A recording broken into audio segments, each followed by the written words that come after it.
Aujourd'hui, on a décidé, Rudy et moi, de vous partager, hein, donc sous la forme d'un dialogue, de partager nos expériences respectives il y a quelques années quand nous avons découvert cette méthode, hein, l'hypnose régressive assistée. On a fait chacun des sessions et on a pensé que ça pourrait vraiment être intéressant pour vous d'avoir comme un témoignage et puis pour vous donner quelques éléments de compréhension aussi. Et puis surtout, avoir un exemple de ce que peut apporter l'hypnose régressive. Alors juste avant de te donner la parole, Rudy, je voudrais dire quand même à tous celles et tous ceux qui nous regardent que, en fait, si aujourd'hui on est là devant vous, hein, en tant qu'hypnologue, eh bien c'est justement grâce à cette méthode, hein, puisque nous sommes toujours thérapeutes et que il y a quelques années, nous avons eu la chance de découvrir cette méthode et ça a changé nos vies. Voilà, donc, Rudy, si tu peux voilà, partager un peu ce. Alors pour ma part, oui, j'ai toujours été thérapeute depuis que je suis tout petit. Ces capacités justement à pouvoir soigner, ressentir et autres. Et c'est comme ça que j'ai découvert que j'étais thérapeute et que j'ai soigné et ainsi de suite. Mais malgré tout ça, il y avait quelque chose, une petite voix en moi qui disait que il y a quelque chose qui ne fonctionnait pas. Il y avait un truc, quelque chose. Et, et puis d'un seul coup, j'ai découvert cette méthode un jour sur YouTube et j'étais attiré, j'avais envie, pas de suite, mais au fur et à mesure d'écouter, de regarder. J'ai vu que c'était très intéressant et ça me parlait énormément. Il y a des choses que je savais pas et franchement, ça m'a fait du bien. Du coup, j'ai osé, j'ai pris rendez-vous et c'est de là que l'aventure a commencé pour moi et, euh, et puis qu'aujourd'hui j'en suis là. Avec, en faisant ce que je fais aujourd'hui en tant que télépathe, en collaboration avec Christophe. Donc, voilà. Et est-ce que tu peux juste, alors, bien sûr, on ne peut pas détailler hein, tout ce qui s'est passé, surtout cette session, hein, on va pas non plus nommer hein, l'équipe, dans les grandes lignes, si tu veux, voilà, pour donner un petit peu qu'est-ce qui a été fait, voilà, les En principales fait, il y actions. avait des entités, on va dire reptiliennes, qui étaient accrochées à moi. Des faux guides, des entités qui se faisaient passer pour des guides. Donc, voilà. Et, euh, et du coup, il y a eu un nettoyage, une libération au niveau de la conscience.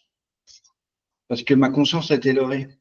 Et par cette aide, justement, que j'ai eue par cette session, et ben, ça m'a permis d'être libéré au niveau de, de ces entités. Mais pas que. C'est-à-dire qu'il y a eu vraiment un nettoyage et des libérations à plusieurs niveaux, multidimensionnels.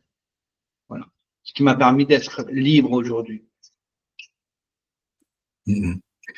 Est-ce que tu peux dire, si je me souviens bien, est-ce que tu étais connecté à ton moi supérieur ou est-ce qu'il y avait une forme je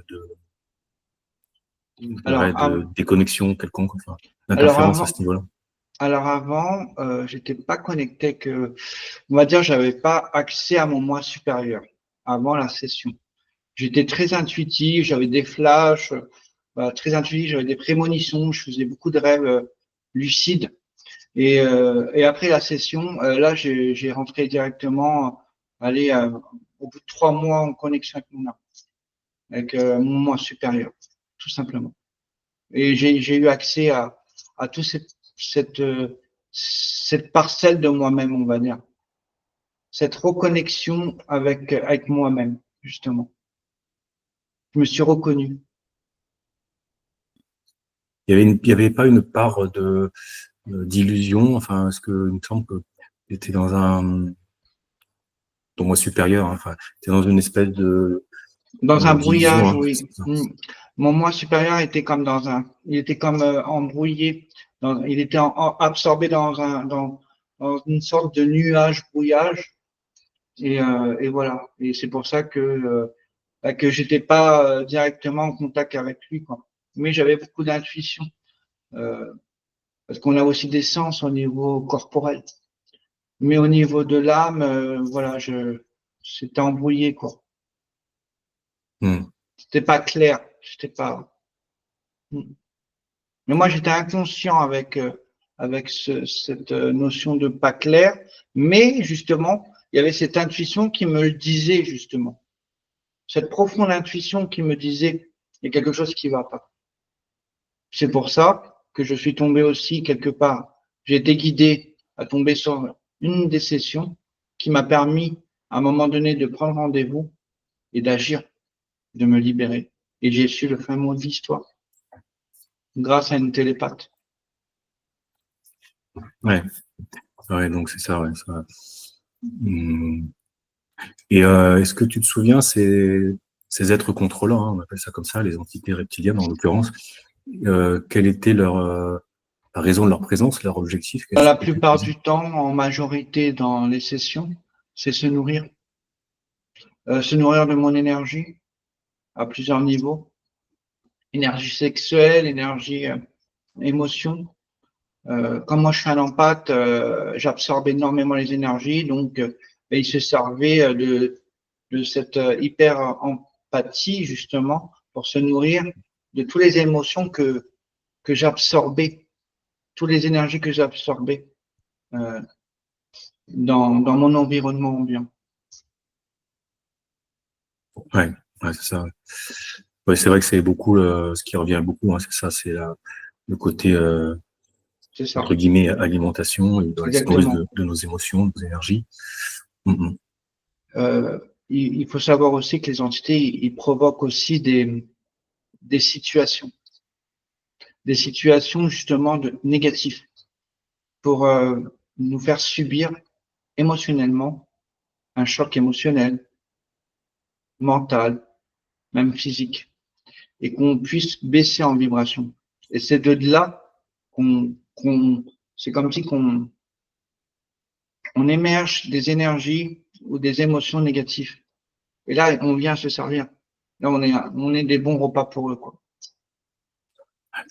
ouais, c'est ça. Moi, c'est ce que j'appelle, en fait, ils nous forcent en termes plus techniques, on pourrait dire, à métaboliser certains types de fréquences dont ils se nourrissent. C'est leur truc, et surtout en passant par la partie physique avec des implants. En général, voilà, quand on trouve des implants, ben, c'est qu'ils sont derrière, hein, Mm. et qui, comme tu disais, donc qui se nourrissent, hein, voilà, qui récupèrent les fréquences dont ils ont besoin. Ouais, ça c'est très très classique, hein, malheureusement. Mm. Et tu sais, par rapport à la métabolisation, parce qu'il y a peut-être des personnes qui se posent des questions par rapport à cette période qui peut être plus ou moins longue. Est-ce que tu te souviens, donc tu disais au bout de 3, 4 mois, il y avait déjà il y avait des gros changements. Par la suite, tu te souviens un peu comment ça s'est passé? Tu as ressenti d'autres bénéfices? Oui, au niveau énergétique, il y a une stabilité énergétique chez moi. Moi qui ai une énergie très vive, très assez forte, mais elle était pas stabilisée, on va dire. Il y a des moments, comme il se nourrissait de mon énergie. Il y a des moments, j'étais faible, j'étais vidé, quoi. Il y a des moments, je pétais la forme et puis j'aurais tout fait, donc voilà. Très bien. Donc ça a vraiment été pour toi, il y a eu un avant et un après, hein, on peut dire. Exactement, exactement. Mm, ouais, ouais. Mais du coup, alors je peux rebondir là-dessus, hein. Moi, ça a été pareil. Enfin, pareil. Disons que bah, c'est grâce à toi, hein, que je me suis lancé moi aussi, hein, donc il y a quelques années pour faire une session avec la même équipe d'ailleurs que la tienne. Alors j'avoue que j'avais confiance, hein, et puis je te faisais confiance. Euh, mais c'est vrai que j'étais peut-être pas à 100%. Il pouvait y avoir quelques légers doutes par rapport aux résultats, bon, des petites choses en fait. Mais bon, quand j'ai commencé justement à regarder des sessions de cette équipe-là et d'autres, hein, bon bah là ça a été assez rapide, hein, j'ai vraiment décidé de me lancer, ça m'a convaincu en fait, hein. Et puis donc j'ai fait cette session avec quand même j'étais assez bluffé. C'est vrai que c'est une équipe qui a un protocole quand même très très détaillé, bon, très très loin. J'étais assez bluffé, hein, bon déjà par les sessions que j'avais vues et puis surtout à l'instant T tout ce qui a été découvert. Et moi le truc c'est qu'effectivement ce qui était très intéressant c'est que bon, j'avais une très grosse interférence, hein, depuis plusieurs incarnations.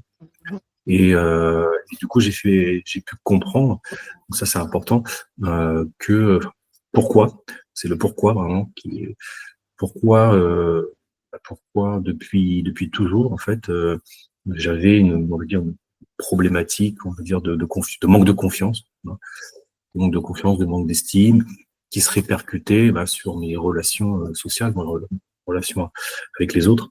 Euh, et même, ça allait même au-delà de ça, puisque ça pouvait aller jusqu'à une espèce en exagérant un peu, presque une phobie sociale, enfin, en tout cas une surprotection et une suradaptation. C'était assez particulier. Et là, grâce à cette session, j'ai été libéré, quoi. Fallait vraiment aller chercher très très loin. Donc, et à côté de ça, il y a aussi d'autres interférences, hein, un peu plus secondaires. Mais il y avait quand même beaucoup de travail. Donc c'est vrai que au final, là aussi, ça a pris un peu de temps. C'est vrai que pour ma part, les résultats n'ont pas été rapides dans les premières semaines, hein, il a fallu attendre quelques mois. Mais ce qui est assez génial, c'est que ça s'est poursuivi même au-delà d'une année. Et j'ai ressenti, j'ai constaté et j'ai intégré les différentes étapes. Ça s'est fait par étapes, progressivement. Et maintenant, aujourd'hui, avec le recul, il y a vraiment cet avant et cet après. Et voilà, je suis plus la même personne. Donc, je peux le dire. Tu nous parlais de cette grosse interférence qui t'a impacté justement. Ouais. Oui, c'est vrai que j'ai pas détaillé, mais en fait, c'était un être de la 7e dimension qui apparemment qui voyageait sur les lignes de temps, hein, peut-être même au-delà de ça, hein, et qui depuis donc il me semble que c'est 5 incarnations, si je ne me trompe pas, plusieurs incarnations, peut-être même plus. Et en fait, il m'utilisait un peu comme allez, on va dire, pour prendre une métaphore, hein, comme un petit toutou, hein, un petit chien, voilà, en laisse. Ou si je prends une autre image, ça peut être aussi au niveau énergétique comme un peu une plateforme énergétique, voilà, une station énergétique. Et puis il se servait quand il en avait besoin. Donc voilà, le côté vraiment soumission totale et utilisation vraiment des énergies comme quand il voulait. Donc et le pire, c'est qu'au fur et à mesure des incarnations, son emprise était de plus en plus forte. Donc ça c'est heureusement, bon, voilà, qu'à un moment donné, je suis intervenu, hein, enfin, on m'a aidé à intervenir, non, puisque ce qui est une parenthèse, ce qui est assez génial avec cette méthode, hein, comme vous le savez, hein, si vous me suivez, c'est qu'en fait, c'est vraiment vous, c'est nous en fait, c'est notre conscience qui fait le travail. Simplement, on l'aide, on l'assiste, on la guide. Donc ça vient pas de l'extérieur. Ce qui est très important puisque il y a aussi la notion de compréhension. La conscience doit comprendre ce qui s'est passé. Et pourquoi, pour quelles raisons. Ça détermine ensuite les résultats, quoi, la métabolisation et l'intégration dans la partie physique. Donc voilà, il y avait cette grosse interférence. Et puis, il y avait, si je me souviens bien, une mémoire, il me semble, hein, Rudy, où j'étais un homme-oiseau. Ouais, ça, voilà, j'étais un homme-oiseau. Donc avec une mission, il y a une mission en fait qui avait mal tourné. Et ouais, c'est ça. Et donc, en fait, j'ai été forcé à me, oui, c'est ça, plus ou moins forcé. J'étais attiré, hein, pour me réincarner sur Terre. Et a priori, c'était pas ma volonté, hein. Euh, donc ça, c'est quelque chose aussi qu'on retrouve assez souvent au niveau de la réincarnation. C'est pas forcément le choix des âmes, le choix des consciences. Il y a des êtres qui contrôlent ces cycles de réincarnation. Donc là, c'était le cas. Hum, Donc forcément, par la suite, hein, dès qu'on a interféré, évidemment, on ne peut pas avoir une incarnation, je dirais, comme on le souhaite, hein. Voilà, c'est forcément des problèmes, c'est évident. Donc voilà un petit peu les témoignages qu'on peut vous faire, hein. Et ce qu'il faut vraiment comprendre avec cette méthode, parce que il y a des personnes qui nous disent, en fait, qui ont peur. Ça, c'est quelque chose qui est assez récurrent. La personne est ouverte d'esprit, ça l'intéresse, euh, mais elle a alors c'est pas des doutes, c'est plus des peurs. Donc quand je pose la question aux gens, qu'est-ce qui vous fait peur? Pourquoi vous avez peur? J'ai ma petite idée, mais il y a plusieurs cas de figure. Donc vous avez par exemple la personne euh, qui euh, qui pense qu'elle va, ça m'est arrivé récemment, euh, qu'elle va revivre des expériences qu'elle n'a pas envie de revivre, de souffrance en fait de son passé pendant la session, des choses qu'elle ne va pas arriver à gérer. Alors bon, ça, en fait, moi je lui ai répondu en fait non, puisque la méthode est, nous sommes, on travaille en binôme et donc parce que cette personne a fait déjà de l'hypnose ericksonienne classique, où elle était mise en hypnose. Là, c'est pas le cas, puisque voilà, on travaille à deux et donc c'est toi Rudy, hein, qui est en état de transe hypnotique. Donc là, avec cette méthode, eh bien ça limite énormément, hein, étant donné que la personne, elle a juste à regarder ce qui se passe, alors et puis c'est tout. Elle peut avoir, c'est souvent le cas d'ailleurs, des émotions, des sensations, mais ça s'arrête là. Elle va pas revivre d'elle-même, puisqu'elle n'est pas en hypnose, quelque chose, un événement traumatique ou autre.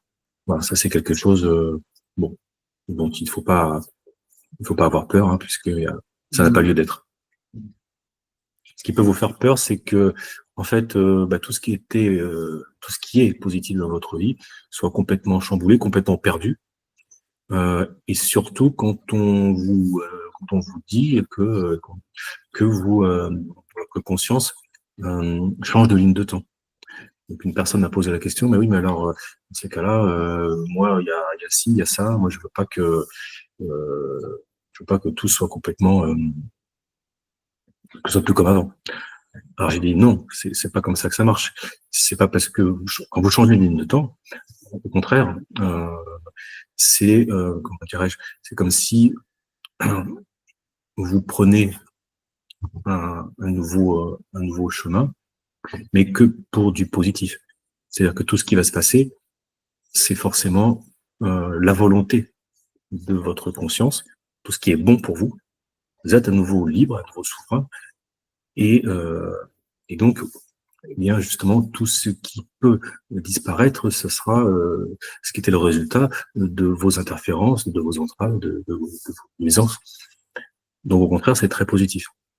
Euh, Il y a un autre cas de figure, hein, que j'ai pu rencontrer, peut-être toi aussi, Rudy, ça t'est arrivé. C'est-à-dire que la personne, bon, c'est très basique, hein, en fait, même si elle est ouverte, elle aurait envie de le faire, mais il y a quelque chose qui la retient. Alors, ça peut être des peurs, ça peut être autre chose. Ce qui peut se passer, c'est que les interférents.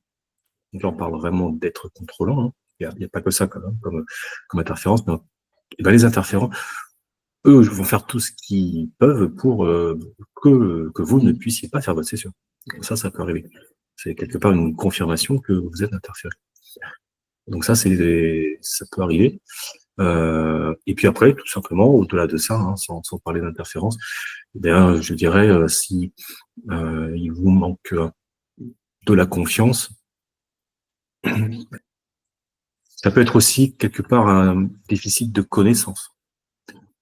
Parce que de connaissance, souvent on a peur de ce qu'on ne connaît pas. C'est très classique.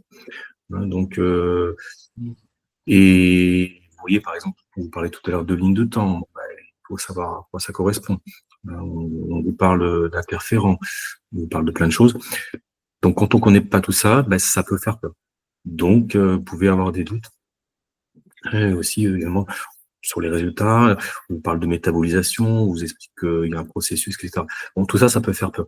Donc là, ce qu'on peut vous conseiller, c'est justement, grâce aussi à cette chaîne, hein, et puis il y a d'autres ressources que vous pouvez trouver, notamment notre site et autres, et ben d'améliorer vos connaissances, tout simplement, de regarder des sessions, et à un moment donné, eh bien, écoutez-vous, et puis lancez-vous.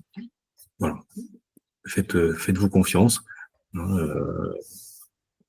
Vous aurez à un moment donné cet appel qui sera suffisamment puissant pour vous jeter à l'eau. Et dites-vous aussi que c'est vrai que il y a quasiment aucune autre méthode, en tout cas, nous on n'en connaît pas, hein, il y en a certainement, mais en tout cas très très peu, qui peut vous donner l'occasion d'aller dialoguer avec votre moi véritable, hein, votre moi supérieur, votre conscience, et qui peut vraiment vous aider à reprendre votre vie en main. Les changements, hein, les changements sont vraiment en profondeur. Hein, c'est pas simplement un soulagement, un apaisement, un mieux-être temporaire. Ça va beaucoup plus loin que ça. Simplement parce que c'est avec cette méthode que que vous allez chercher les origines. On revient toujours à ça, les origines, les causes racines. Bon voilà pour cet échange, hein, Rudy. Je sais pas, est-ce que tu as quelque chose à rajouter pour terminer? Ben oui, moi je vous invite réellement à franchir le pas et à venir changer votre vie justement pour un meilleur. Voilà. Exactement, c'est ça.